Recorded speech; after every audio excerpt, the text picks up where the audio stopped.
প্রেগনেন্সিতে খেয়ে উঠে যে কি কষ্ট, আর ভাল লাগে না।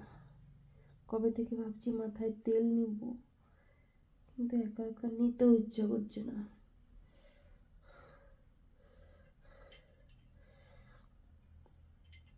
অনেক সোয়েটার আছে কিন্তু একটা সোয়েটারও হচ্ছে না, তার জন্য বর এই সোয়েটারটা এনে দিয়েছে।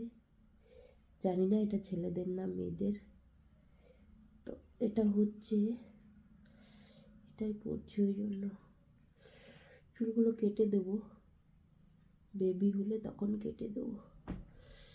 উফ বাবা।